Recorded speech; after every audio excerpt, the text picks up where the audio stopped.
മഴക്കാല രോഗങ്ങൾ പടർന്നു പിടിക്കുന്നത് തടയാനും കൊതുക് നിവാരണം ശക്തമാക്കുന്നതിന്റെയും ഭാഗമായാണ് ആരോഗ്യവകുപ്പ് ബോധവൽക്കരണ പ്രവർത്തനങ്ങൾ സജീവമാക്കുന്നത്.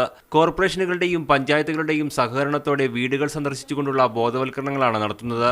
ബോധവൽക്കരണം മൂലം പകർച്ചവ്യാധികളുടെ അളവ് കുറയ്ക്കാൻ സഹായിച്ചതായി ആരോഗ്യമന്ത്രി VS ശിവകുമാർ പറഞ്ഞു. 18,986 മാരകമായ പനികൾ കഴിഞ്ഞ വർഷം റിപ്പോർട്ട് ചെയ്തു. പക്ഷേ ഈ വർഷം നമുക്കറിയാം 4,750 അടുത്താണ് ഈ വർഷം മാരക പനികൾ ഉണ്ടായിട്ടുള്ളത്. അപ്പോൾ അത്തരത്തിലുള്ള പദ്ധതികൾ ആവിഷ്കരിച്ച് നടപ്പിലാക്കി അതെല്ലാം ജനങ്ങളുടെ സഹകരണത്തോടുകൂടി വിവിധ ഡിപ്പാർട്ട്മെന്റുകൾ സഹകരണത്തോടുകൂടി അത്തരത്തിലുള്ള പ്രവർത്തനങ്ങൾ നടത്തിയത് കൊണ്ടാണ് 19,000 ഉണ്ടായിരുന്ന മാരകമായിട്ടുള്ള പനികളെ നമുക്ക് ഏകദേശം 4,500 വരെ കുറയ്ക്കാൻ കഴിഞ്ഞു.